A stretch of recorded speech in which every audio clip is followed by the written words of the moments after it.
basically that mic is live all the time. Yeah. Perfect, okay. Which means that it'll pick up your chatter as well. You don't hit the button. Oh. Thanks for the polite FYI. reminder. Thank you. We You're so appreciate the heads up. you're so polite. Okay. Okay. Well, call to order this regular meeting of council on November the 12th. Announcing participant, At 2:30. Rochelle. Council would like to acknowledge the Ucluelet First Nations, of whose traditional territories the District of Ucluelet operates. Notice of video recording. Council would like to advise District of Ucluelet staff, audience members, and delegates that this council proceeding is being video recorded, and the recording will be live streamed or subsequently published on the District of Ucluelet's YouTube channel. Are there any additions to the agenda? None heard. Looking for approval of the agenda? So moved? Second. All in favor?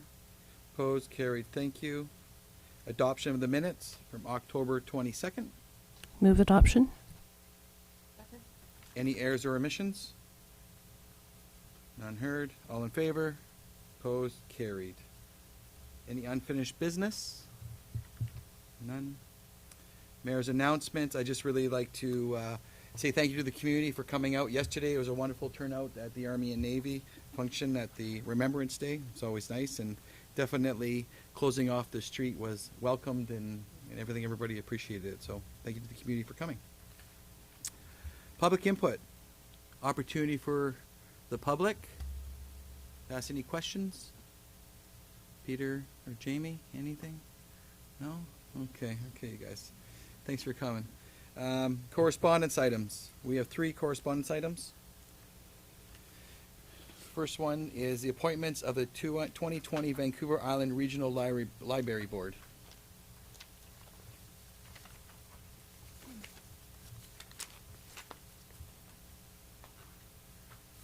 Councillor McEwen?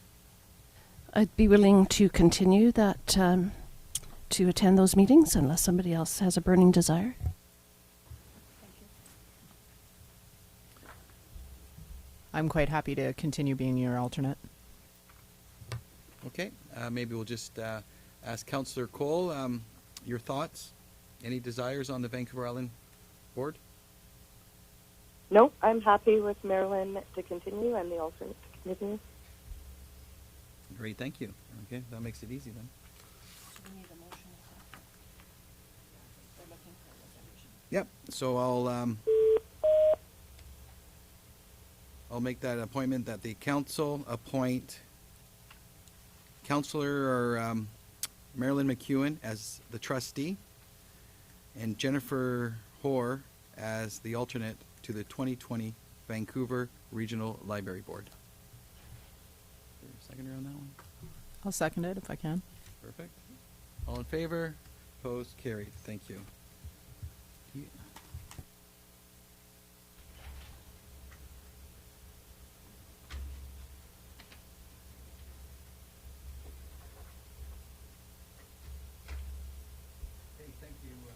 Thank you, Marilyn, for stepping up. That'll be your 3rd year? 5th year? 5th year. I thought Randy was on it for a bit. He was very Okay, cool. Well, thank you for signing up. Appreciate it. 10.2, Surf Canada request for a letter of support. I would like to make a motion that staff write a letter of support for their special events application. Second. All in favor? Opposed? Carried. Thank you. And 10.3, LGLA Leadership Forum registration.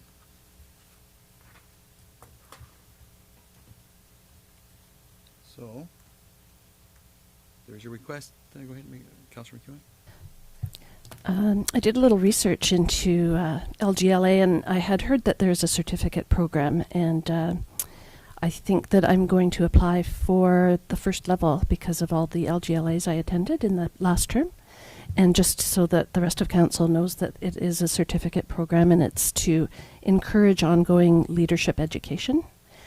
And I know I really enjoy these sessions. I don't know what the budget is for all of us to attend or some.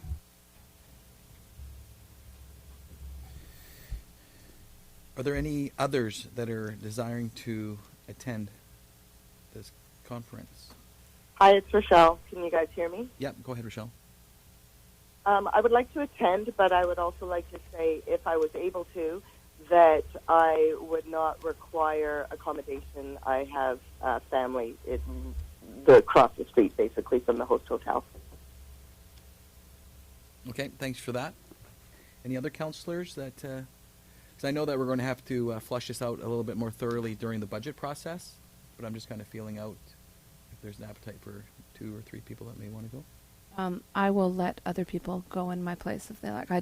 Really found that I didn't get a lot out of the LGLA the first time. I'm sure that everyone's different, but I really feel that some other conferences were better suited for me. So, Perfect, thanks for that. I'd be interested in attending, but I'll have to take a look at my schedule. Okay, perfect. Okay, so it sounds like we have 2 possible. Myself, I'll be passing on the conference at this time, perhaps the following year. But so we have 2 counselors that are interested, Councillor McEwen and Councillor Cole.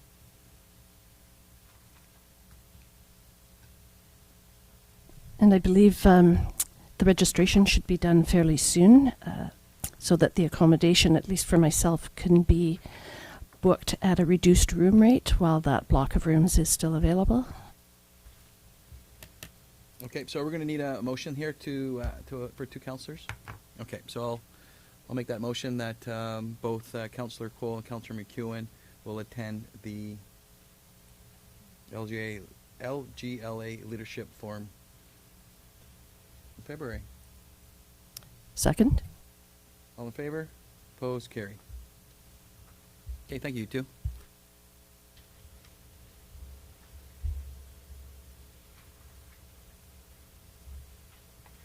Okay, information items. We have 2.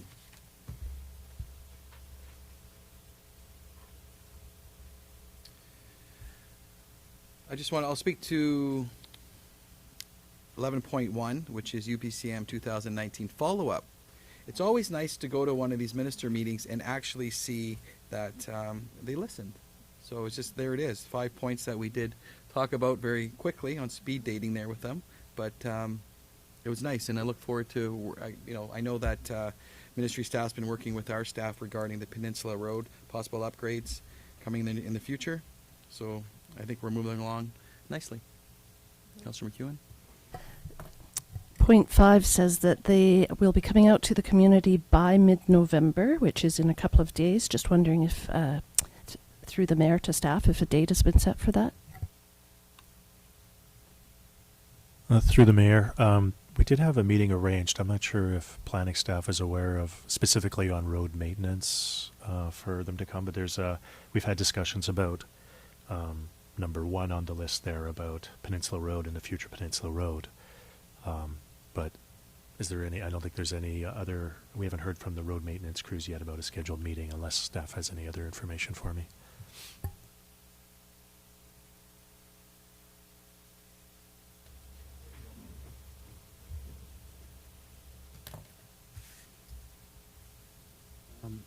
Through the mayor, we had a meeting set up on last week, and just last minute they got stuck behind the hill construction. So kind of ironically, they couldn't make it because of the construction. So we are kind of setting up a new meeting, and that involved a few people from MOT. Okay, thank you for that.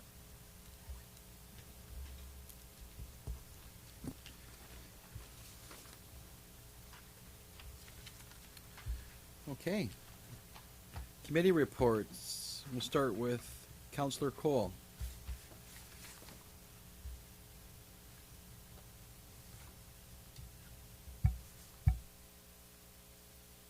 Councillor Cole, can you hear me?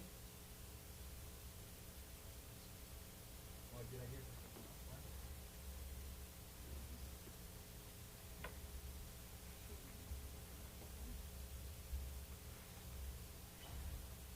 Is she off right now? That's totally fine. It's hard to tell. The machine is functioning. We'll move on to Councillor McEwen.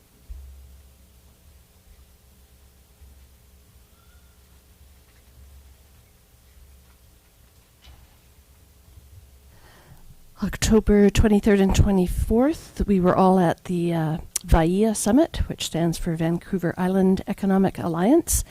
And it was a full-on program for 2.5 days. And I did bring back copies of the State of the Island Economic Report for 2019 and pass them along to our CAO if any staff do want to take a read over them. October 29th was the BC Transit Open House here at the Community Centre, and that was, I don't know how well attended it was, Announcing participant. It was really good. And it really, their boards laid out exactly the routes that the buses are going to take. There'll be a bus, 2 buses in circulation. And it also laid out the cost by jurisdiction based on an estimated household annual income. So for Ucluelet, that will mean an extra $98 on your tax bill, should this go through. And then November 1st, we met with all our nonprofit organizations, and that's always a great meeting. It's great to share their successes as well as some of their areas where they could use a little bit of help or maybe even work with each other. There's lots of times commonalities that they discover at these meetings, so that's always a great meeting, twice a year. And then yesterday I did attend the Remembrance Day service, and it was the first time I actually participated in the service, so that was a first for me. It was great that the rain held off.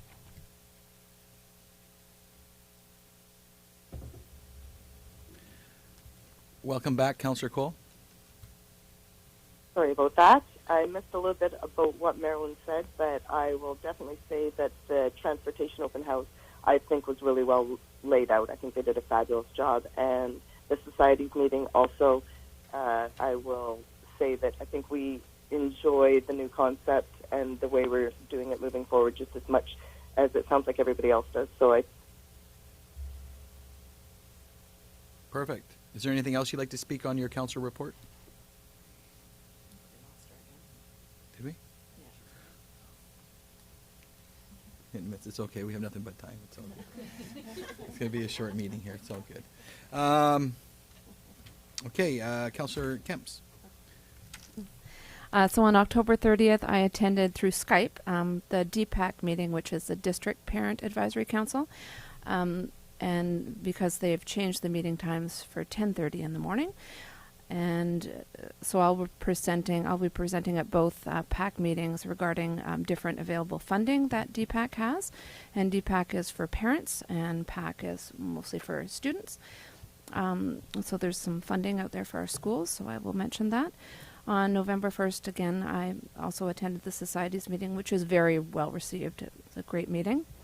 And in the afternoon on November 1st, I attended the Hydro meeting with some of Tofino District staff, Ucluelet District staff, and both Chambers of Commerce. And just wanting to find out ways to better communicate with our community members. And they also, Hydro also has the Power On app, which will tell us in real time, because if you go on the Power On app now, it says like in transit or whatever. It's now will be real time when they arrive at different areas and sites. The Chamber's workshop started last week, November 4th. We had our social media workshop, which was really well attended. And November 7th, for the rest of all the Thursdays in November, we held our bookkeeping workshop. And of course, the Remembrance Day ceremony was very nice yesterday, and it was very nice that the rain held off. And I also met with the RCMP regarding some grant options for the schools, so I'll be presenting that to the PACs as well.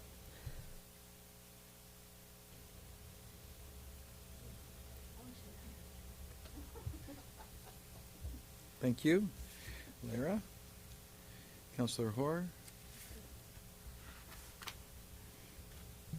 I also was at that Society's meeting on November 1st, and I have to say I really love the energy when everybody gets together and hears what the other societies are doing. And it's just this wonderful organic meeting, melting pots of ideas, and love it. I want to let everybody know the AGM for the aquarium is tomorrow night down at the aquarium at 7 o'clock. You can find out all the info on how much more the people coming into the aquarium were this year. How many more? Ooh, can't speak today. The other thing I would like everybody to know about, and I'm going to give you all a copy, is that I am doing an initiative with the Food Bank on the Edge, which is a reverse advent calendar. So when you go to the grocery store every day from Friday until the 7th of December, pick up one item, add it to your list, and drop it in the food bank bin. It's as easy as that, and they get items that they need. I've worked with Chris on this list, so it's stuff that their people use and want. And yeah, I just want to encourage everybody to do that because it's just a little thing and it's easy. Most of us are in that store every day and not just me because I work there. Oh, it's so interesting, the list. So that list is actually with the input from the local food bank? Yes. Okay, excellent. Okay, I thought it was just something generic. No. Oh, wonderful. Well, thanks for letting us know about that. And you'll be getting us copies. Knew that was going to happen. Perfect. Wonderful. Well, there you go. You got them right there. Yes, I do. Anybody else who wants one? Perfect. Thanks, Jennifer. Okay. And for myself, I just really want to say thank to all of you regarding the society's change. It's been the third meeting. It's been just a year now, and I do really like and you made that comment at the meeting, which I do appreciate, because you were probably my toughest audience about we were doing something that wasn't. It was kind of not a normal, and seeing it a year later that there was a lot of positives coming out of it. So I was delighted. It's exceeded my expectations. So thank you for that. I was able to attend the AGM for the Seaview Senior Society last weekend. Obviously, they still have dreams and aspirations for an extension. I just really encouraged them as they were kind of working out their plans to reach out to our planning staff and to reach out to Mr. Boyston and really keep us abreast to what their plans are and not kind of be isolated. I did make a commitment that I would try to get to a couple meetings in the springtime just to make sure that they're supported, and hopefully we can get them to the next stage.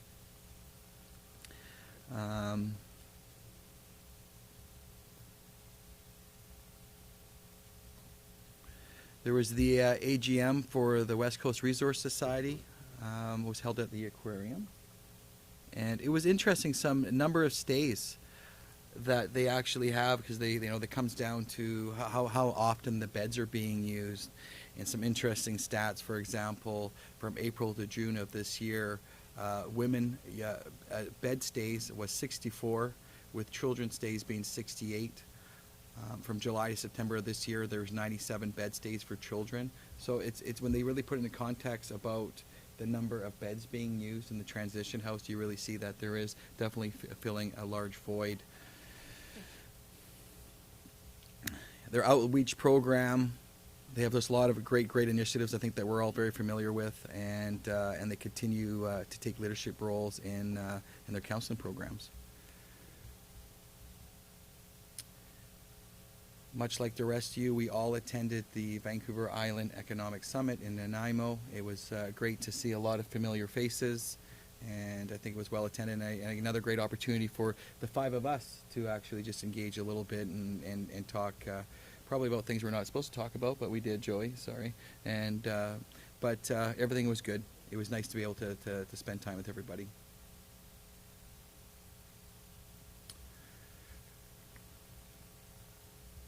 And I think that's all I really have to report on at this point. So yeah, it was a fun little 2 weeks.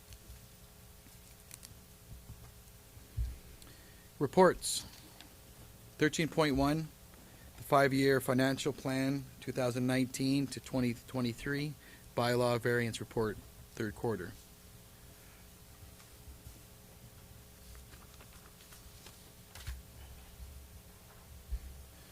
Councillor McEwen?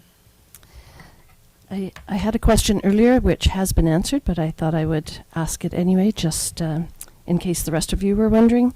This is the last column shows the percentage of the budget used at the end of the third quarter, and as you can see, the first, second, and third categories are all at about 75%, which would make sense for the end of the third quarter.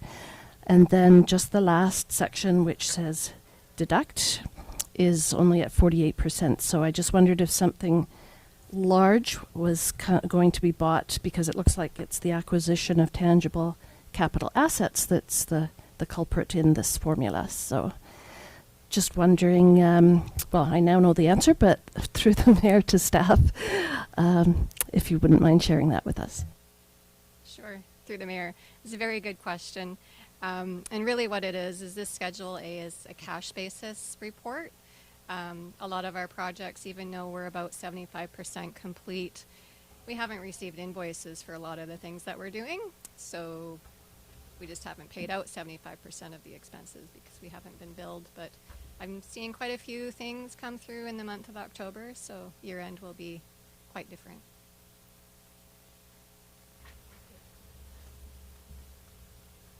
Any other questions? No. Sorry, we're going to keep it simple, but yeah, it was pretty cut and dry, and I really thank you. It's nice to see these updates. So thank you, Donna. Thank you.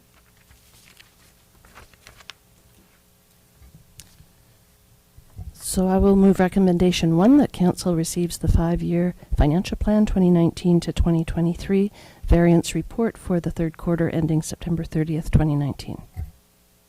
I'll second that. Any further discussion? All in favor? Opposed? Carried. Thank you.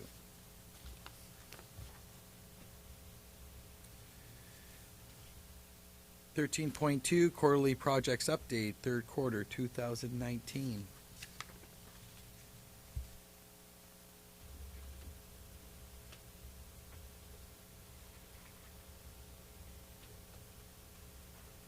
Any questions for staff?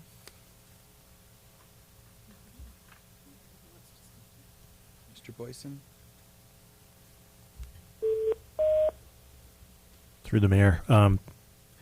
Generally, our projects are all on course. At this time of year, we do see some projects that are going to go into 2020. They're on their way, and I've indicated those in a column, in a row there on the report. But generally, we're in alignment with what our financial reporting that just came to you as well. So, so happy to answer any questions you have. I'm just curious where we would see, because we have the estimated budget, and then the actual budget for some of these projects that are at 100%. Where would we be able to see where they actually landed? Through the mayor, we haven't put those in the reports typically before, so that could be part of our reporting at the end of the year, or we could integrate this into our reporting as part of a actuals check.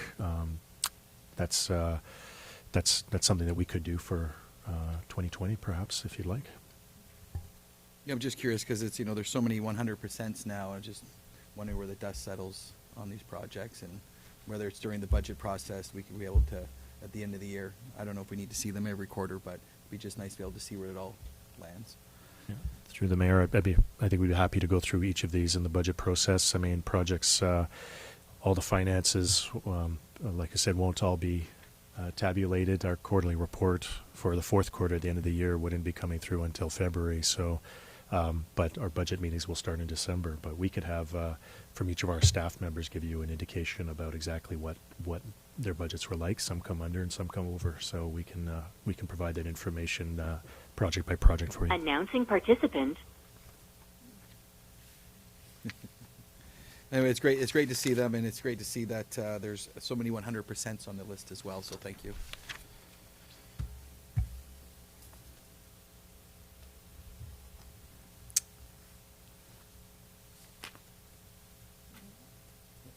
And to move recommendation 1 that council receives this 2019 Q3 update on the progress of budgeted staff projects.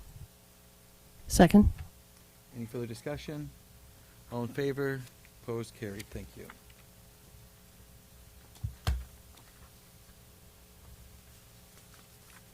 Council meeting schedule 2020. All right. Joey, thanks for pulling this together for us, and I believe with some consultation that we kind of thought that 3:30 was going to make it better for all of us to make it. And this year's been very interesting with the 2:30 and 4:30 split. Again, another head off to the four of you just to playing with that afternoon schedule. And I know that it's been a struggle sometimes to get to the 2:31, and hence we're coming up to 3:30. But in general, I believe that the afternoon has been good for all of us. And seeing the staff here as well, I think it just makes things feel a little bit easier. So we're going to keep it simple. A couple recommendations. I have a question. I'm just wondering why the committees of the whole were put in the afternoon and not in the morning. They have been held in the morning. I don't know if there was a reason for that or not to staff.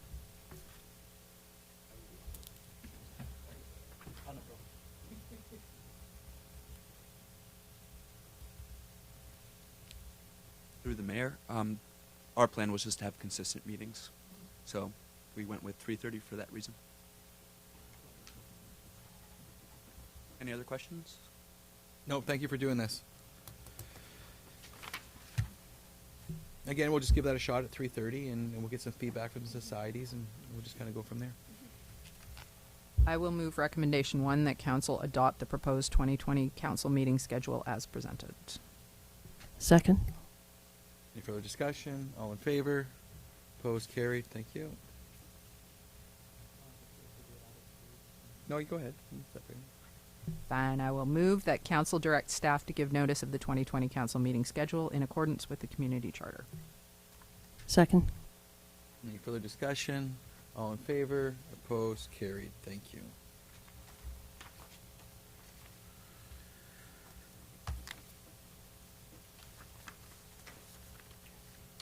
(13.4) Grants and aid and in-kind contributions policy.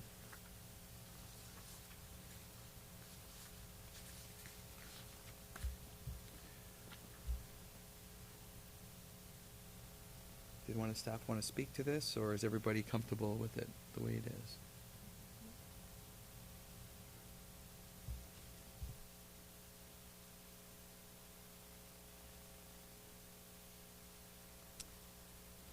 This is mostly just adding the in-kind contributions to the policy. Council had asked for that last year, that we just sort of tighten that piece up a little bit. So most of the policy is the same with the exception of adding in-kind contributions to the majority of the sentences. We wanted to just have a way of being able to have people wanting, mostly rentals here at the UCC, have them have an opportunity to let us know they need space and that they need to be able to apply, because you guys are, or council rather, is putting a dollar value on that. So we needed a way to track that. So this is just tightening that up for you. Great, thank you. Okay. Councilor McEwen? I'll move recommendation 1 that council adopt policy number 5-1850-2 grants in aid and in-kind contributions. I'll second that. Okay, any further discussion? All in favor? Opposed? Carried. Thank you. And recommendation 2 that council repeal policy number 5-1850-1 grants in aid. Second. Any further discussion? All in favor? Opposed? Carried. Thank you. Thanks for cleaning that up.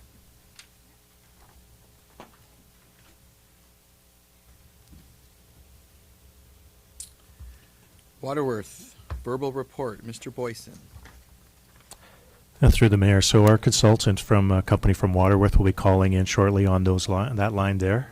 If that's not successful, which we might have had some issues with it, they'll be calling on my cell phone, and we'll be tying them in for a presentation to council. This is in preparation for our budget planning. We have trying to get ahead of the curve in a lot of all the discussions that come at council during the budget process. And a big important topic for us is water and our water infrastructure. Announcing participant. JP Jolly. That sounds like him right now. So JP Jolly is going to be providing this presentation for us. I believe, here it is. And Joey's going to be setting it up for us on the screen for council. And so we'll let Joey go through his presentation. And sorry, JP, it'll just be a couple minutes or a couple seconds. I think we're almost there. Okay. And it sounds like we can hear you okay.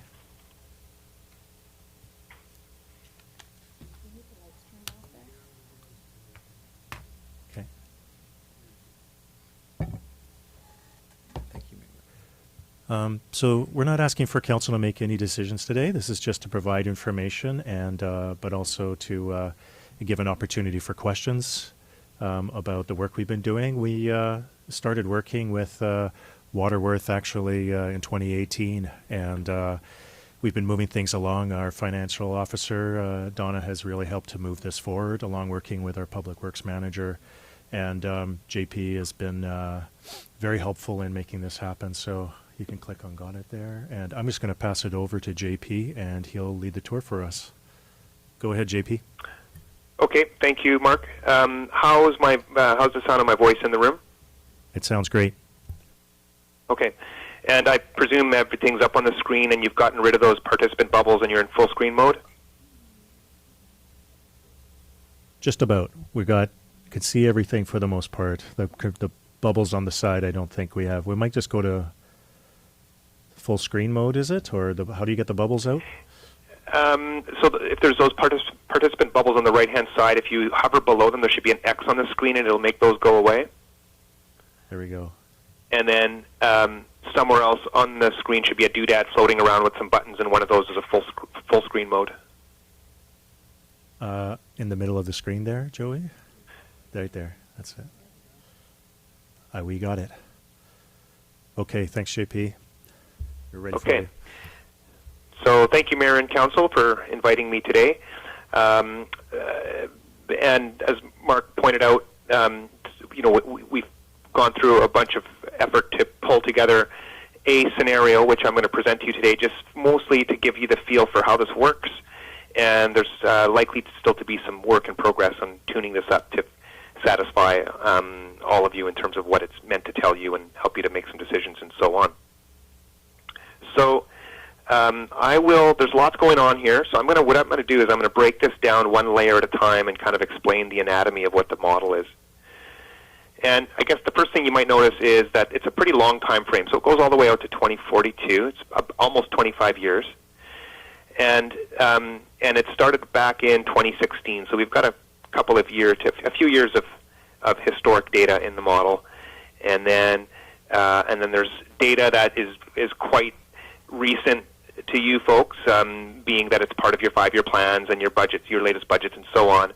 And then there's, of course, a lot of stuff going on way out here in the future, which may be new to you. So this layer is the operating expenses. And you can see again here some actuals from previous years. And then there's, right now you're finishing off your 2019 fiscal year. And the number there, I don't think it's all that important. I don't know if you guys can see the numbers, but it's about $750,000 of operating expenses for this year. And then there's some budgetary numbers for subsequent years. And then at some point, the operating expenses just grows with some inflation, some assumed inflation, which is tunable in the model. Okay, now on top of this layer, I'm going to turn on what we call the capital expenditures improvements layer. So these green bumps are, rather than operating expenses, they're the kinds of expenses that you capitalize on your books. They're for buying assets or constructing things or replacing, pipes and whatever else. And you may recognize some of these numbers if they've been part of your most recent 5-year plan. But anyway, here are a bunch of expenses that are in the model, programmed in the model. And as we get into these out years over here, we have a placeholder of a couple $100,000 a year. We don't know, with any degree of certainty what exactly you're going to be working on in these out years, but we can at least hone in on some kind of a reasonable placeholder budget. The next layer is a darker green. It's also capital expenses, but in this case, it's labeled expansion. and you see the scale of the model has just jumped down because we've got this gargantuan thing over here, which you can all probably guess what that is. But just to kind of keep the scale a little bit more reasonable, I'll just zoom in like this. And so these items here are also expansion related. I don't recall off the top of my head what exactly they are. We can go look at the details in a moment. But at least we've got them programmed in the model. So in these next few years, you've got quite a lot of revenue requirements if indeed this is what you're planning to do. Again, this is all a scenario, so all of this is, I suppose, to some degree up for discussion still. Hey, Okay, JP. so we've got. Maybe I'll pause just one moment just to see if there's any sort of questions at this point. Hey, JP, can you hear me? I can. Yeah, great. I just highlight those. So the big item on the graph was something that we've discussed last year a lot, and this year was Kennedy Lake. So the current scenario that we're putting in there is pushing Kennedy Lake further on down the line. This is, really looking further down in a crystal ball about where things could go much further down the line. That could change over time, but that's where we're putting it at this current time, because what we've added at the front end, where you see some of the ones that are coming up in the next couple of years, that would be increase for our capacity, including a new well, potentially expanding one of our reservoirs or adding a new reservoir, and also adding filtration to the system as well. So those costs go into that. So those are those capital expenditures. So I think that helps to explain things there, JP. Yep, okay, thanks for that. Okay, I'll just carry on here. So let's turn on another layer. Let's go with debt servicing. Can't tell. There might be a really thin layer there. Let me just do it this way. No, I guess we don't have any debt servicing, although we have a bunch of proposed debt. So let me go back and turn on those other layers again here. And so as part of helping with some of this work, I'm going to turn on this layer here, the borrowed funds. Looks like in this particular model, we are proposing to, let me just borrow, nearly $1 million in 2021, and then another $800,000 in 2022 to help with these projects. And due to this borrowing, the model is automatically adding another layer of debt servicing here, about $100,000 a year of additional cost, which is layered on top of those other expense layers. Okay, so if I just kind of do a summary of your revenue requirements, if we can call it that, and again I'll just zoom here a little bit. So we've got 4 layers. We've got the operating expenses in blue, we've got capital expenses in 2 shades of green, and then we've got the debt servicing cost, a thin little light blue layer on top of that. So this is all the money you're going to need to cover. This tells you how much money you'll need to generate one way or another to cover all these costs. So let's start bringing in some influx of cash. So we saw that we've got some money coming in from the bank over here. Meanwhile, we also have your sale of water service revenues. So these are these orange bars. Okay, so you can see that. Let's even look at your last fiscal, which was 2018. The district generated just under $700,000 of revenues just from the sale of water. That's just invoices going out to ratepayers. And I don't know that we have, we have a tiny little bit of developer contribution over here, about $120,000.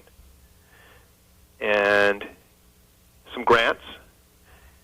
Okay, so those blue bars there are coming in, helping out with the financing of these big projects. And then I think we have a little tiny little bit of something we might call other operating revenue, and then another little teeny little bit of something called non-operating revenue. All of those revenues are stacked side by side in these bars rather than being layered on top of each other like the expenses. Okay, so now what I'll do is I'll bring in this next layer we call the cash position. It's the black solid line. And what that line does is it tracks your cash. So let me just zoom right in on it by itself. So what this line tells me, if I go here, so this is the opening balance of your cash at the beginning of the 2019 year.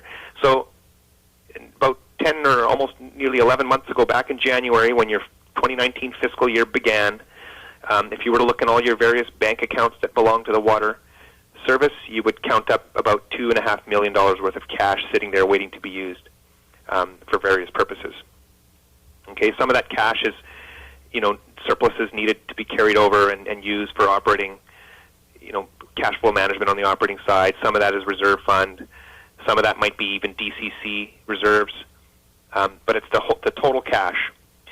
And as time goes on, Waterworth is tracking that cash, and you can see it stays pretty level all the way through. Okay, it kind of rises and falls a little bit, but with all the assumptions in the model, Waterworth is predicting that your cash is going to stay pretty level at about $2 million. It starts dipping a little bit over here in these outer years, down to 1.3, maybe as low as $1 million, and that's the projected trajectory of your cash over the next 20 years, provided all the other assumptions in the model hold true.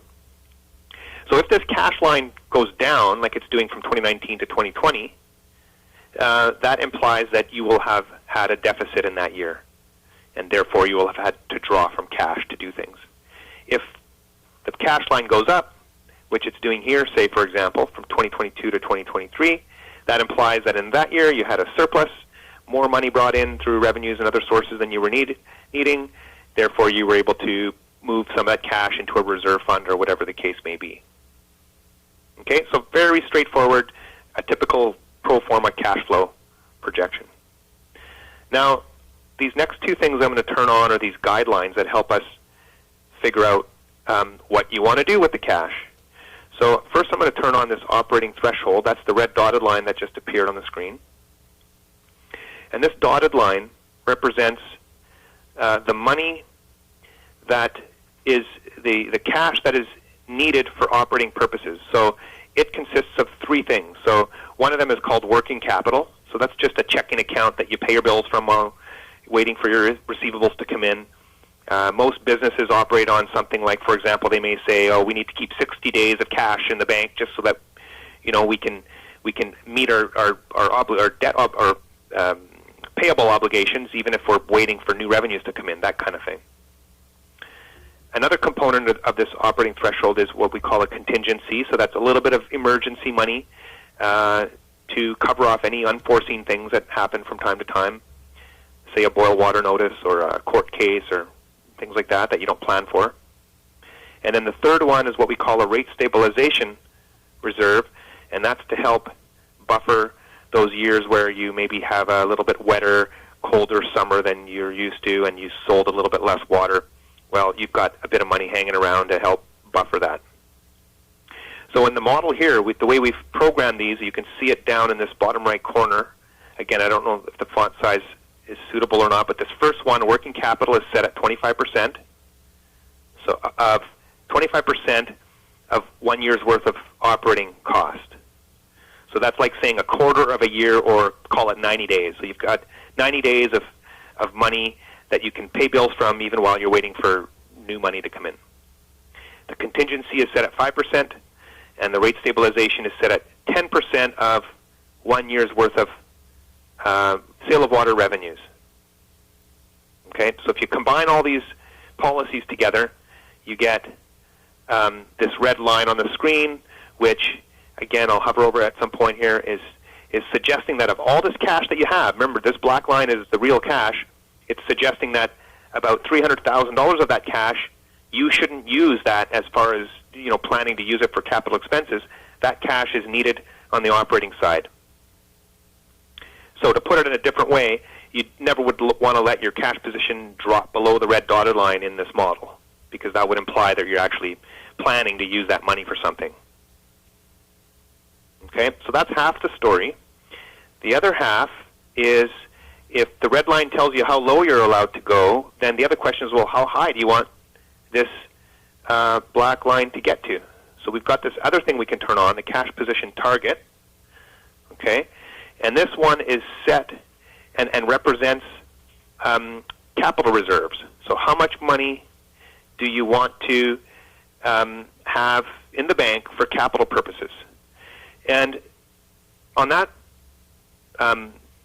side of things, there's about 2 or 3 different reasons why you would want to have capital reserves. One of them is clearly for emergency purposes. So, you know, it's once in a while if you have a main break or something that's, you know, those kinds of assets that can, like a pump or a well or that kind of thing. If those things go, it's nice to have some money hanging around so you can quickly deal with it. So that's one reason. A second one is similar to what working capital does for you on the operating side, where it's there to help you manage cash flow issues. On the capital side, because as we know, we've got these great big projects, right? Remember these things. Every, you know, as the years go on, you may have cash flow issues from year to year, just because some years you got a lot of things to buy, you know, more so than other years. So that a capital reserve can help again buffer against those erratic swings in capital expenses. And then the third reason you would want to have a capital reserve, and this ties directly to the Kennedy Lake project, is that maybe you want to actually save up some money because when you get out here, maybe you want to buy some of that with cash rather than just relying entirely on grants and borrowing to fund that project. And so if that's a decision that is made that you want to save up some cash, maybe it's only a percentage of the cost of the project, then you can set a target. In this case, it's been set at something like about almost $5 million. Remember, some of that, you know, if you get to this point over here, it looks like the cash actually reached the target right at this point, 4.9 million. Remember, some of that is still meant for operating purposes, and another little portion of that is still meant for this, you know, these other reasons, this emergency capital and this kind of working cash flow management capital. So it doesn't mean that you've got a full $4.9 million you can spend on things, but that's how this works. Okay, so we've just demonstrated here how we can set the target nice and high up here as a way of steering your cash position upwards, so that when you get to the Kennedy, you know, Lake project, you've got the cash to pay for it. Okay. Maybe I should pause a moment. I've covered a lot of stuff there, Mark. What do you think? I'm just going to pause a little bit and see if there's some questions that come out of all that. Yep, that would be great, JP. Is there any questions from council?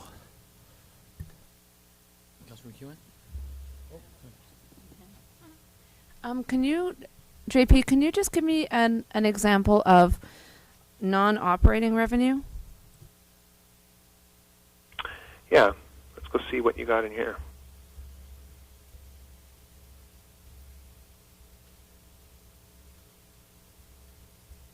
Oh, sorry, revenue. So what we have here, I guess it's labeled as miscellaneous, which doesn't really help answer the question all that well. I don't know. Do you sell doodads at the front desk that have something to do with the water service? You know, that would be one example. Interest on any reserve funds might be categorized as non-operating. I mean, it's not a large amount, so I can't actually tell you what these things are because there's not enough labeling here. But maybe someone there can. Perhaps one of our staff who are here might know what that is.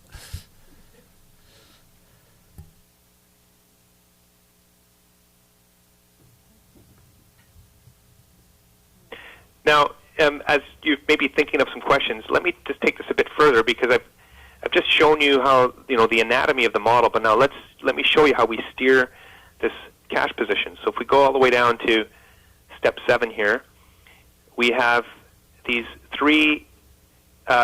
this table with these 3 rows that are there to affect the sale of water revenues. Remember, that's these little orange bars. Okay, that's the revenues coming in from sale of water service. The top row is about population growth, and we've got a nominal 0.5% here of population growth programmed into the model. So that's going to translate to exactly 0.5% of new revenues every year, because more people flushing toilets and washing dishes just means a little bit more water sold and more revenues coming in, 0.5%.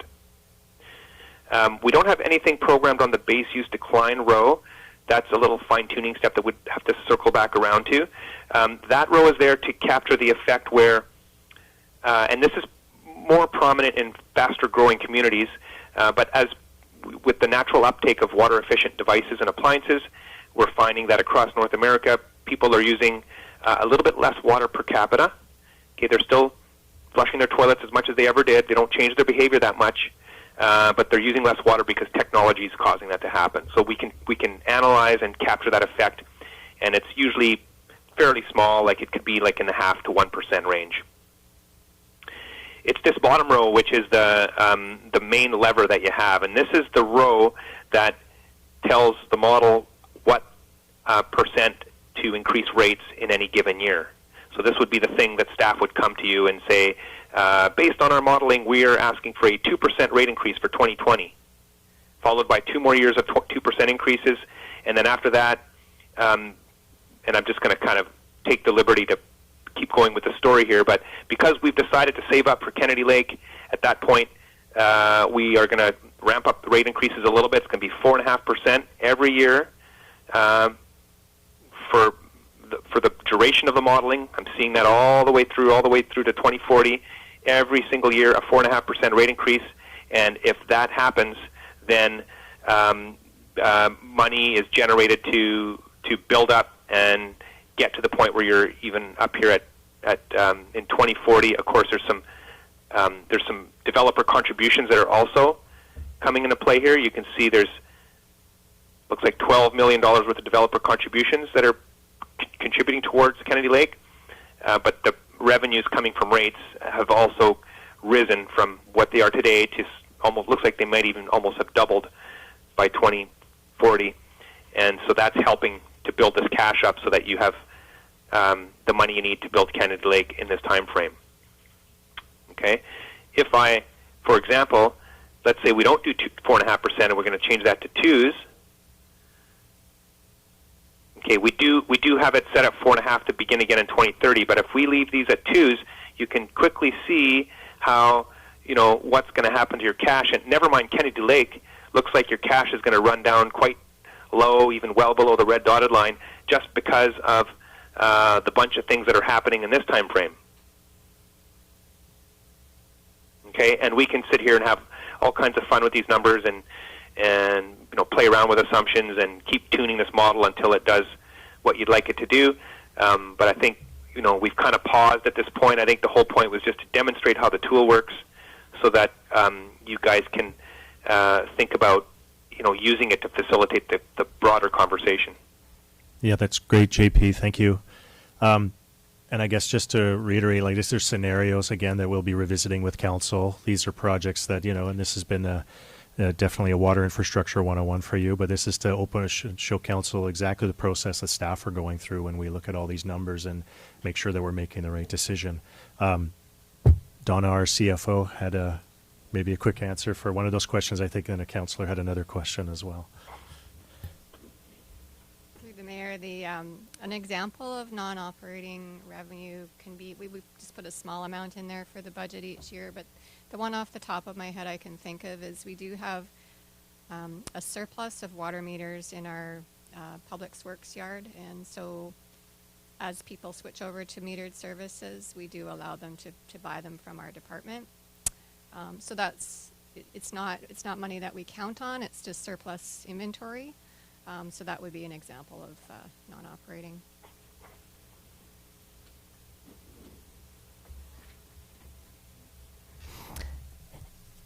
And according to this model, it looks like Kennedy Lake is going to be tackled around 2040. But would we not continue to apply for grants, or if they should come up in the meantime, through the mayor to staff? Through the mayor. So this is the discussion we have to have with council. So we're showing a scenario of what this looks like. So the proposed measures that we would implement in the coming years, if we did add some capacity with the well and storage capacity, then we wouldn't have to be looking at Kennedy Lake immediately. That discussion, though, is very dynamic, could change with our partners in the area, with the regional district wanting to initiate that more. If we've definitely moved that discussion forward, It depends a lot on the future growth of the area.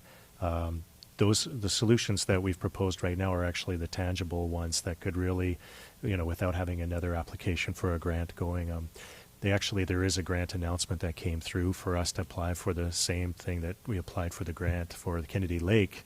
We can now apply it to these projects now instead, which will then again change the scenario, I believe, from what it currently is there. So, there's a lot of different ways to solve these funding solutions. We're always come up with creative solutions between grants and find the most cost-effective way for council to be able to make these decisions. I think this is just the starting conversation. It might be that Kennedy Lake needs to be moved further up the timeline there.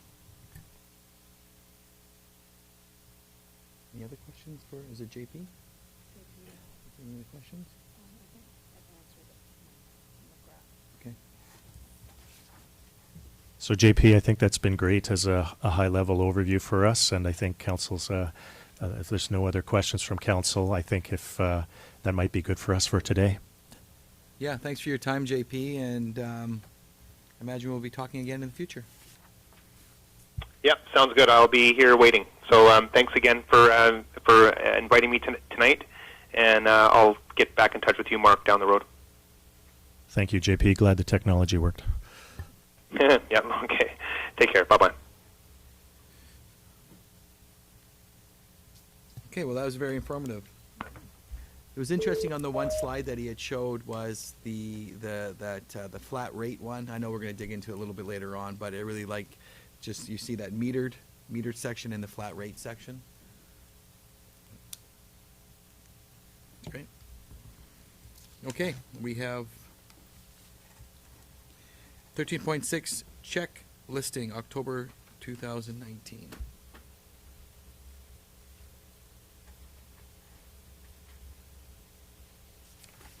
Any questions? Everybody okay? Did you say you had a question? Okay. Legislation 14.1, road closure bylaw number 1252, 2019, 985 Peninsula Road.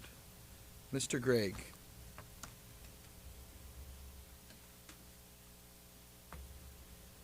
Just wait to get an overhead here as well.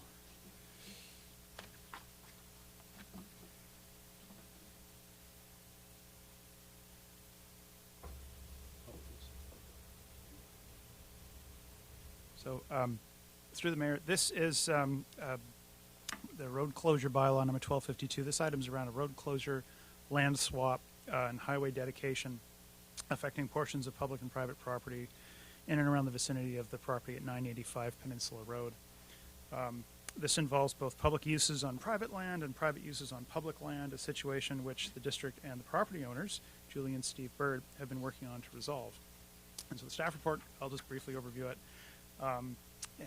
The slides are just coming up. It'll maybe, there we go. A little clearer if I can. It is on. It is on. It's exciting stuff. But I will.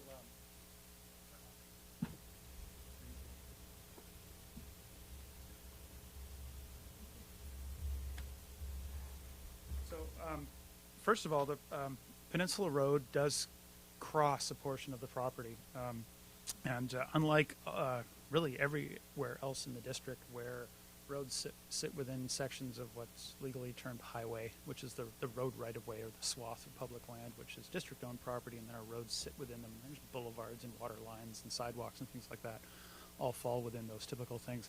This, as far as we can tell, this is the one property in the district where the road was not properly gazetted or given a proper highway. So the road right of way. So this is Spring Cove near the top of the survey plan. This would be the corner where Peninsula Road comes through and then turns. So this would be right by the Terrace Beach Resort, and then comes and turning right onto Coast Guard Road is the intersection here. So this is this outer boundary. It's a large square parcel, which is the bird zone. This section of road does not sit within a road right-of-way. There's the little dash line is the edge of the pavement. And what is public land now is there's stretch, which is really the new pathway and ditch, but basically it goes through the property. And then this L-shaped piece was what was properly gazetted and is public road right-of-way. And there's a little corner over here, and then there's Coast Guard Road, which is also public right-of-way. So the next, maybe just advance the slide. This highlights it a little bit. So what's on this slide, what is highlighted or bounded by red is public property. The little gray hatching in here, which we put through in pencil, that's the pavement. So under the legislation of the province, if a road exists and it's existed for some years like this, it is deemed a public road. The owners, the property owners can't close off the road or start charging tolls or anything like that. But that right of passage that's recognized in the law is really for the road surface, not for the shoulders of the road, nothing on the edges. So the report does describe this. It's a bit of an awkward situation. We can't properly clear vegetation for sight lines on the side of the road, or if we ever wanted to add a sidewalk or put in a better drainage or a new water line or something like that, there's no area for that. So that's part of the sort of background of the land swap. The other that's highlighted here in yellow is that the owners built in 2000, I believe, a cabin on the one little portion of public land, kind of bisects the property there.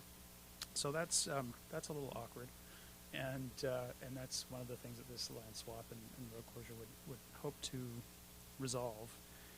As well, there is a pedestrian trail that on the next slide, I believe.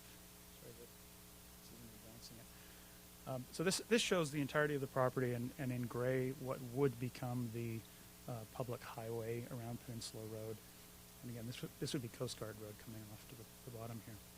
But just to the north, there was an existing section of what was one of the portions of Boardwalk that had been built by the old Roots Resort, which is now the Terrace Beach Resort. That first phase of the Spring Cove Trail started. That section of it actually goes over the old alignment of what was Rotten Boardwalk. And so that it sits, you see the dashed line is on the neighbor's property. That's a statutory right-of-way that is registered over that property. So that's where the trail is located. At the corner, which is the Hytinkus Park, is just off where I'm highlighting here on the opposite side in the corner here. That is not the best visibility at the corner there. And so the first phase of the Spring Cove Trail was intended to essentially, it was aligned to follow that alignment. As we got further into the work and looked at improving the crossing to make it safe, we got some feedback from ICBC and ultimately a traffic engineer looking at what could possibly be done to improve that. And an example of that is we did receive ICBC funds to improve the pedestrian crossing, and there's one that's been constructed this year at Boardwalk Boulevard, where there's new markings and lights and whatnot, and that's quite successful. Given the alignment here, neither ICBC nor the engineers would really sign off on it in this location. So one of the advantages of this road closure and land swap would be the ability to essentially bring that trail around up a gentle grade and have a crossing where the sight lines are clear, because essentially there'd be more shoulder now, where like other sections of roadway, we have some room to work with.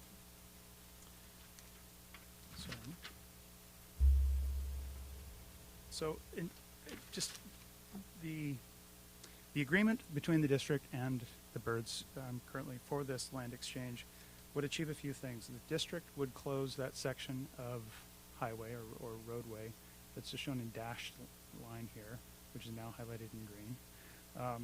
They would then transfer that land to the Birds. So it would be consolidated, so it would become part of this overall green parcel that they own. So the effect of that is that the cabin, which right now is on public land, would be then on their land. So it would remove one of the roadblocks here. The Birds would then dedicate a new portion of highway, essentially to the north, this section, the sort of wedge in gray, for access to Spring Cove. Essentially, we're moving the access, which is the legal access to Spring Cove from this portion. We're shifting it over to this other area here. As well, they'd be dedicating the shoulder of the road, so all of this gray area would now be the highway. So Peninsula Road would properly have boulevard space beside the pavement where all that sort of road function could happen. As well, because the land that would be acquired by the public, by the district, is larger in area than the area that we'd be closing up, the district has agreed to pay $15,800 to the Birds as part of the agreement.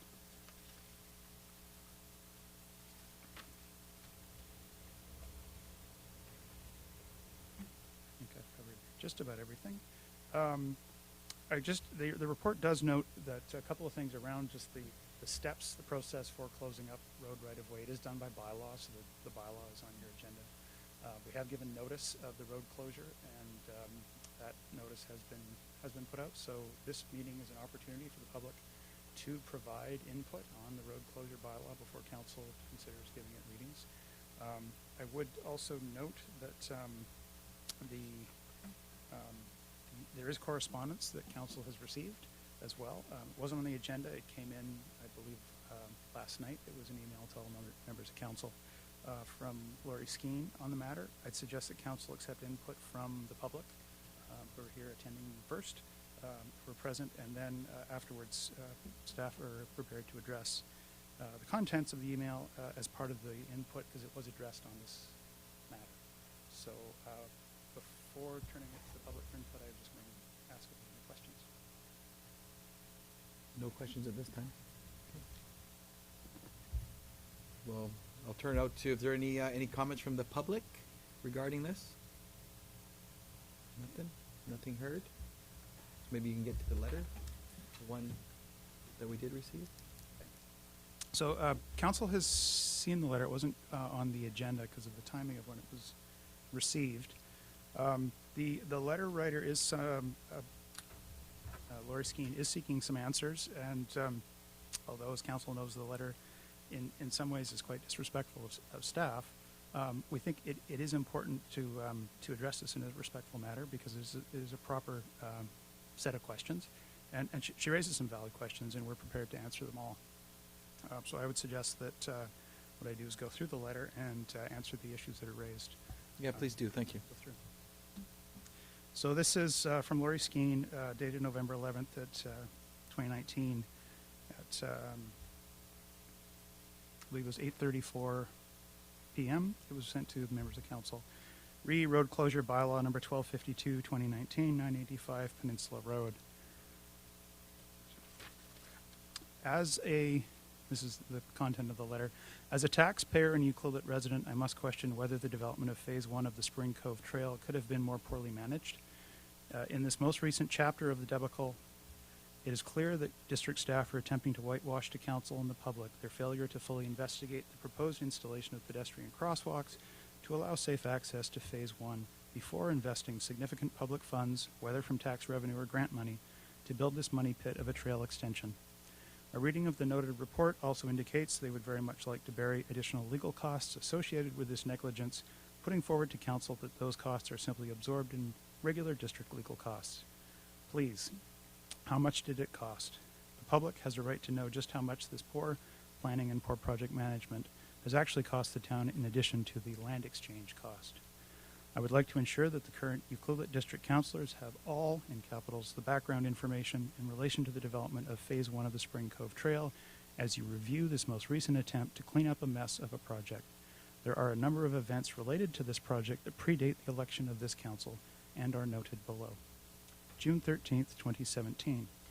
The development permit for Phase 1 of the Spring Cove Trail was approved by District Council. See pages 25 to 26 of the June 13th, 2017 council agenda, and she provides a link to the web address for that. Noteworthy, district staff made a public commitment in the Phase 1 DP application that they would follow all recommendations of the environmental assessment. This commitment was presumably one of the conditions that council considered important when they granted approval for the development permit. See page 33 of the June 13th, 2017 council agenda. While the staff report associated with the DP application alleges that the majority of property owners were contacted, as one of those property owners, we have spoken to many of our neighbors who do not support the development of a trail system adjacent to this sensitive ecosystem and who have advised us that they have never been contacted by the district. Perhaps council is not aware that many of the properties along Boardwalk have changed hands, some more than once, over the past 5 years. So it might be informative for the district council to require the planning department to provide a detailed report about which property owners have actually been contacted and when and how that contact was made. I suspect you will find that the planning department has primarily consulted with those who have recently purchased vacant Boardwalk Boulevard lots, who have been forced to sign a new right-of-way covenant to replace the very flawed and incomplete original covenant on title in order to have any hope of obtaining their development permits. And here I'll step away from the letter to answer this first question. First of all, I want to state quite clearly that nobody has been forced to sign a new statutory right-of-way. The district is, fully sort of agrees and acknowledges that the original statutory right-of-way has flawed elements, which is why the district has offered to replace the old statutory right-of-way with a new one. The new right-of-way document acknowledges the district's responsibilities and liabilities. In other words, the original document did not show that the district held any liability for maintenance or for just the risk of having the public on the trail. It put it on the property owner, which was, in our view, an error. Generally, we take responsibility for the trails in our parks network. So what's being proposed does a better job of protecting the property owners. So people have been encouraged, and that's how it's been presented to them. I'll go back to the text of the letter. Noteworthy, no RFQ was done for construction of Phase 1 of the Spring Cove Trail. This project was not put out to tender, as is a standard requirement of well-managed municipalities. However, that standard good business practice was bypassed at the request of Abbey Fortune, and the project was simply awarded directly to the Wild Pacific Trail Society. So, although approved by the previous district council, the end result was that there were no competitive price quotes and no assurance that the best pricing was obtained in the interest of responsible expenditure of district assets. Perhaps most importantly, there is also no assurance that the most qualified contractor was given the contract, and from the many issues that have arisen, it seems pretty clear that this was not a good decision. And then reference see Council Agenda October 24th, 2017, page 61, and there's a web link to that report. Council did authorize the contract, the council report from October 24th in here, addressing the questions that were raised here. It did present the sole source contract to council. In that it was noted, and I would just, for context, provide that the Wild Pacific Trail Society have been an integral partner for all of the Wild Pacific Trail sections in Ucluelet. They have a strong understanding and background of the project to produce a consistent and successful product for the District of Ucluelet. They also have a strong knowledge of the workings in environmentally sensitive areas and how to construct paths creating the lowest possible impact of the area. The society has shown to provide good value that is clearly in the best interest of the district. And it was recommending that council authorize the sole source contract to the Trail Society, and which they did so. I'm going back to Ms. Skeen's letter. April through August 2018, inquiries were made by me, both in person and by email, to Abbey Fortune and Mark Boyson relating to recommended completion of a nesting bird survey in the environmental assessment for lots 5 and 6 Peninsula Road, Phase 1 Spring Cove Trail. I also asked them when the environmental management plan was going to be completed, which was also a recommendation of the environmental assessment, and whether that EMP would be available to the public. Admittedly, I became increasingly frustrated and ultimately very critical of district staff as it became clear that there was no intention on the part of either Abbey Fortune or the planning department to fully comply with the requirements of the environmental assessment, in spite of their public undertaking on June 13th, 2017 to do so. However, I subsequently offered a written apology for my heated response. The deliberate decisions of district staff to disregard recommendations of the environmental assessment for Phase 1 that were inconvenient or costly just to advance this project should be concerning to this council, because in effect they mislead district council and the citizens of Ucluelet.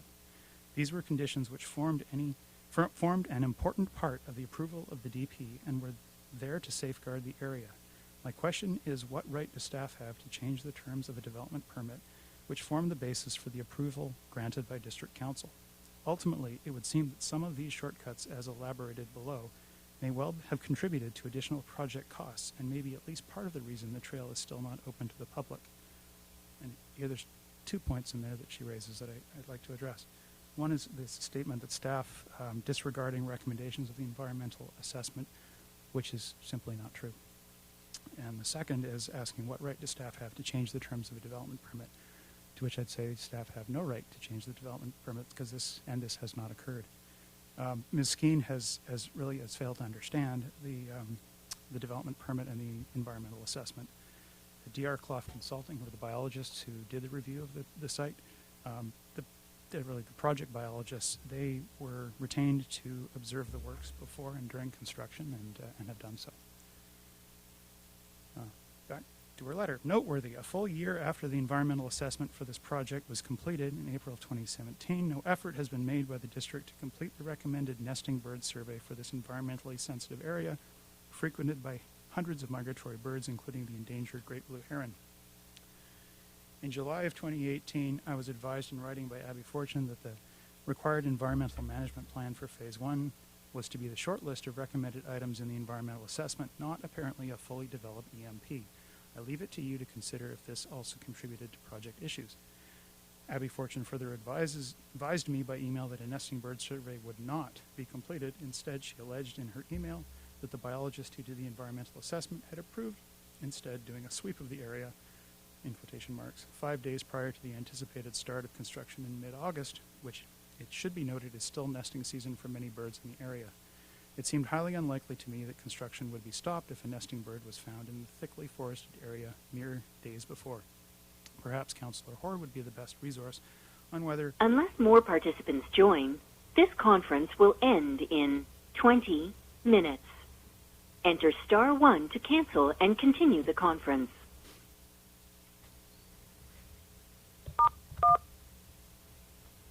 Just as a last note, there was perhaps Councillor Hoare would be the best resource on whether this was appropriate, given the highly insensitive ecosystem on Spring Cove.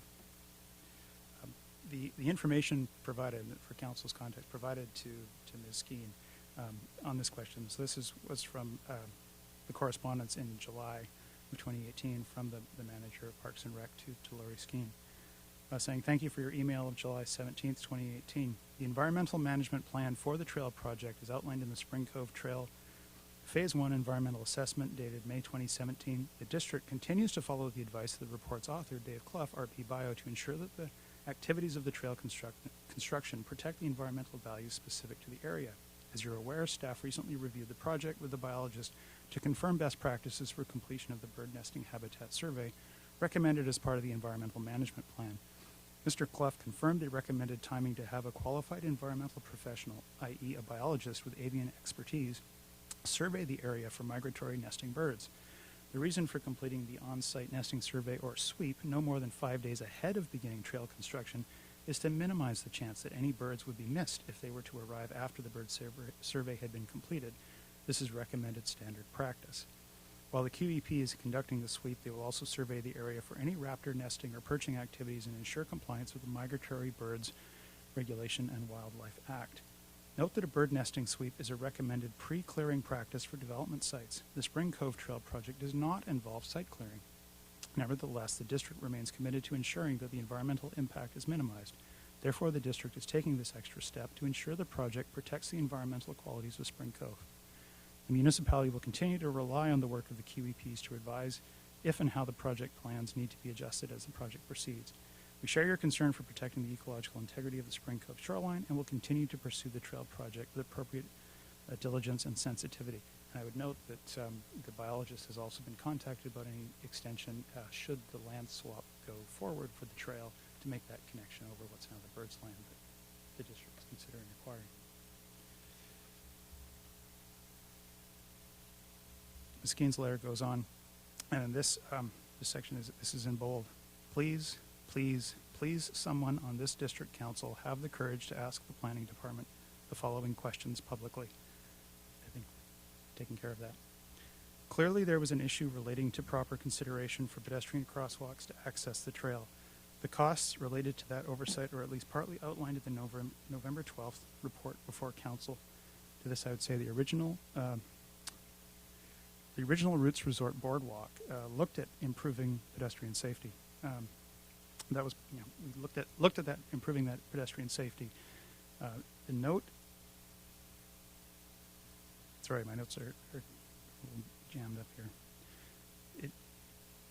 Her question about the oversight.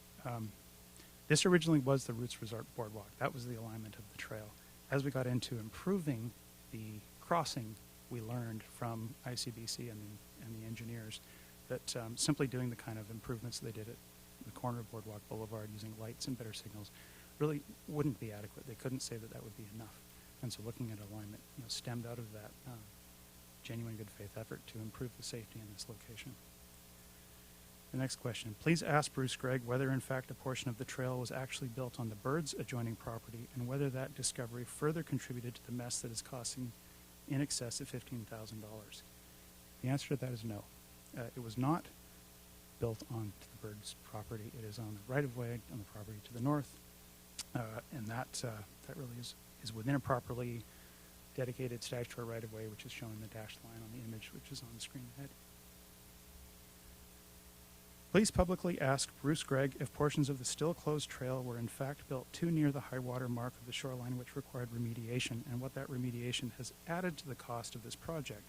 A property owner from this area encountered Mr. Gregg on phase 1 of the trail as she was picking up garbage from the still closed trail, and that is what he told her. Admittedly, that would legally be regarded as hearsay, but I'm quite confident that our neighbor was telling the truth. And again, I would say this is not true. I recall the conversation. What we discussed was the vertical height of the trail with respect to king tides, because it was a very high tide that day. The alignment of the trail was never placed improperly on the foreshore.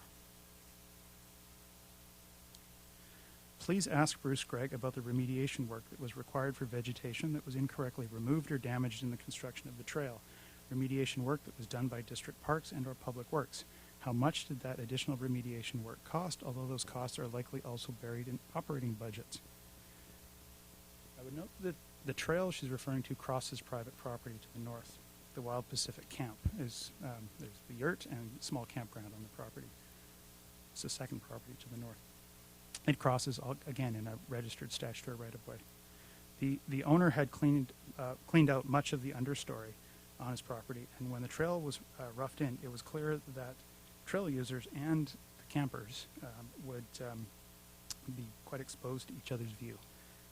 Our staff did go above and beyond to ensure that the revegetation will make a comfortable experience for both the public and the private campers, of the landowner's guests. The revegetation was always expected as part of the project and was completed within budget. Finally, please request that the full costs of this project, including all surveys, environmental assessment, construction, legal costs, and all remediation work be fully disclosed publicly, not a little here and a little there, with items buried in operating budgets in an attempt to mask the full costs and bury the many mistakes made by whoever was responsible in the district office. I would note that a significant portion of the project was ICE-T and RMI grant funding. There was a $75,000 budget for the project for the first phase of the Spring Cove Trail. The price for the Wild Pacific Trail to construct the trail was $56,000, leaving the balance, the $19,000 balance, was for other materials such as the revegetation work, some of the survey work that was required, the on-site review by the biologist, but that was all within that $75,000 budget. The project is within the original $75,000 budget for the construction of that trail. It seems pretty clear that many, if not all, of these issues could have been avoided if this project had been managed appropriately. There's probably no need to comment on the competency of the trail builder. Actions speak louder than words. But surely it is obvious that decisions made by district staff resulted in significant costs being incurred above and beyond what there should have been if the project had been well managed, and someone should be held accountable. A final note. As I'm sure you're all aware, yes, we are the problematic property owners noted in the Phase 1 development permit staff report who discovered and had the nerve to oppose a very flawed and incomplete statutory right-of-way on our property. We've resisted for 4 years the attempts of the district to intimidate us, and when that didn't work, threaten us with expropriation if we didn't agree to a new covenant on their terms with disregard to environmental impact, decrease in property value, privacy, and security. To update you, that legal action was finally heard in court on September 16th and 17th of this year, 2019, and we are awaiting the Justice's reserved decision. Whatever the final outcome of the legal action, the fact that the district has in the past 2 years created an entirely new right-of-way covenant and has systematically set out to force any property owners seeking new development permits in the area to sign the new covenant to replace the old one speaks volumes about the validity of the original right-of-way and the integrity of the district. Again, I'd like to address the suggestion that people were forced to sign the statutory right-of-way. Nobody's been forced to sign the new right-of-way document. We have offered a better statutory right-of-way, and many of the Skeens neighbors have voluntarily taken the district up on this offer.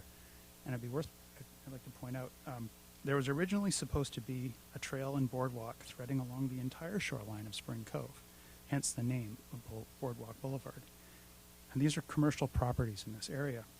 Many property owners have expressed their support for the trail and would like to see all phases completed one day so that their guests can enjoy the trail, which would take them along the cove and ultimately out to the lighthouse and the Wild Pacific Trail. So there is benefit to the property owners as well as to the public and the community at large. And the tail end of the letter is that we are not opposed to responsible trail development and recognize the value of the Wild Pacific Trail in our community. However, there have always been two separate concerns from our perspective about the development of the proposed Spring Cove Trail. First was and is whether the statutory right-of-way for that purpose is valid. That is simply a legal matter which is now in the hands of the court. Second, but most disturbing, remains the conduct of at least some district staff and their failure to follow processes, procedures, and rules that are inconvenient or hinder their objectives. I'm a great believer in the golden rule: do unto others as you would have them do unto you. I question what appears to be an operating principle of the District of Ucluelet, that the end justifies the means, as unfortunately the means seems to all too often dispense with fairness and integrity. I will not attend council meetings because it is quite honestly detrimental to my health. However, I will watch the recorded session with great interest to see if anyone on council has the guts to demand that the planning department and other district staff provide full disclosure of all costs associated with the Spring Cove Trail public project. I'd like to be pleasantly surprised, but unfortunately don't hold out much hope that anyone will actually be held accountable. Don't worry, I don't expect a response. Signed, Lori. I think it's important that that was submitted as part of the public input on the road closure bylaw to get back to that road closure bylaw, or if there are any questions. You know, from council. and I just really want to say thank you for answering all the questions. I do have some comments, but if someone else wants to go first. But it's good. Everybody has the right to whether they come here and to make their comments or to write a letter. I go back to 2015 when Councillor McEwen and I were here, and one of the first decisions we had done was referring to what Skeens talked about, the mess. We inherited the mess, most of us in this room. This is something that, when it started off, was establishing a sidewalk with expropriation of land from the landowner. The west side of the road, I guess, the high side of the road. That was something important for us. When you go down these paths, you really don't know what your legal costs are going to be or what the landowner is going to want to sell these things. So there's a high probability you're going to put a target on something you're going to go over. It was quite apparent to us, again, newly elected, that there was an illegal house on district property. So we chosen, what is it now, 4.5 years later, to try to come up with a solution. So unfortunately, things do take time. So talk about trying to be fair, with this applicant, with the birds in particular, trying to make it so there was not going to be any kind of do harm or hardship upon the property owner, because we did have the legal ability to actually go in there and tear down a building, but that's not why we signed up for this job. What we did want to do in 2015 was truly establish safe passage for the pedestrian traffic, cleaning that up, because we were very optimistic, that Diane St. Jake's at the time, that the Coast Guard lands were going to become the property of the District of Ucluelet, which tied into the importance of this mess that we inherited, that our predecessors chose not to deal with, but we chose to deal with it straight up. So we expropriated, we got sidewalk. It's been probably a couple of years to try to deal with what's before us with the road closure. Cost overruns are going to come up. We don't know what property owners are going to want, and at the end of the day, all of us up here want to make sure that the proper decisions are made for the community, and these are community decisions. These aren't individual decisions. So I do. I'm not going to take things offense. She has every right to write the letter, but we inherited it, the mess, and I believe that we've taken the courage on to deal with this diplomatically and respectfully with everybody involved. So we're not whitewashing. Every time you go to ask someone a question, unfortunately your department needs to phone a lawyer to make sure that we're not putting ourselves at jeopardy. Wild Pacific Trail Society, that's a natural. They're the ones that make the trail. They're the ones that maintain it. They are the experts. So bring in a contractor that's going to want to go in there and get it done in 5 days, because they're all about production rather than doing what's right. So I think that is something that we all support, and we would continue to support.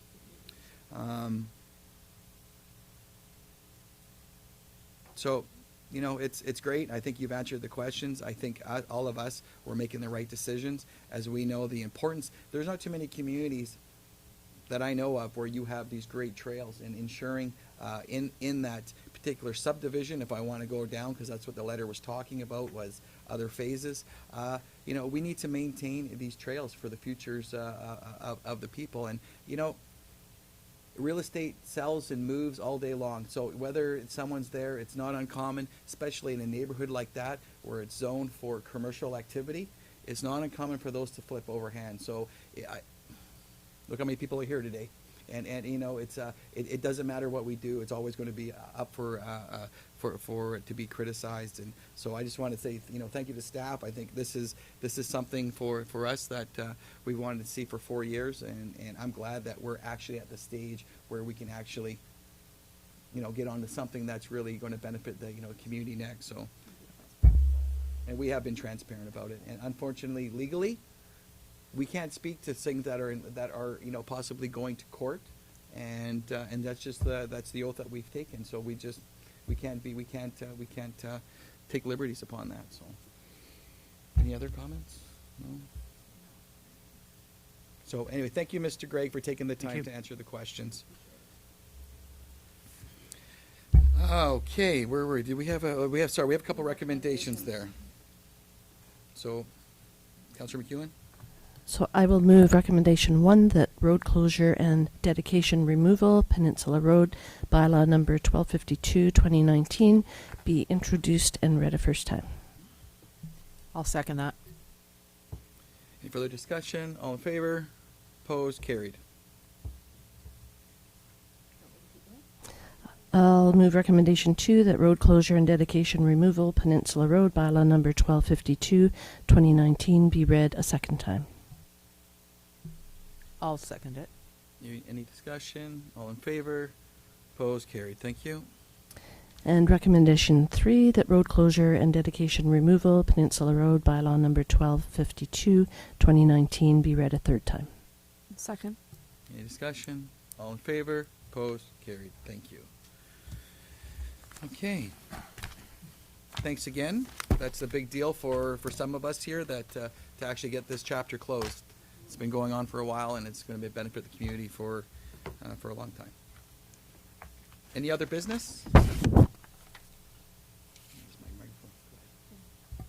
I would like to add to other business. I know it's that time of year to talk about Christmas lights and lighting, and through the mayor to staff, I just want to know if there's a plan in place for lighting this year.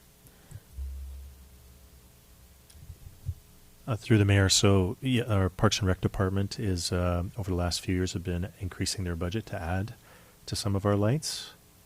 So at our next council meeting, perhaps the director could speak to that in a little more detail. But unfortunately, I don't have more information on that. Other than that, our general philosophy right now is to add more, and I think it's a discussion for the budget period.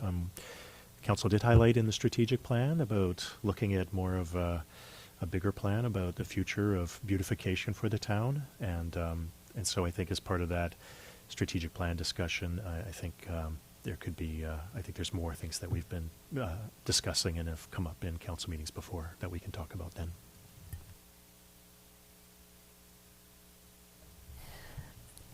Through the mayor to staff, just because Ms. Monteith is here, wondering if there is a plan for the budget meetings and when they might begin.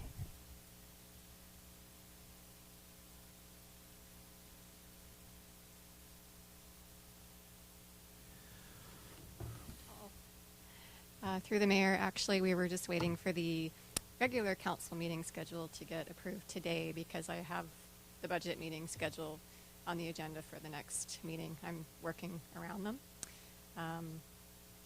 Essentially one per month. I don't know if Mr. Boyson wants to add to that. We just, through the mayor, we wanted to make sure procedurally we're doing this the right way, but we've got a proposed date for December, but we could send that proposed schedule to council just as a draft prior to that meeting, just to make sure that there's no initial conflicts and get the most council members there at that meeting. Thank you. Anything else? Okay, thank you.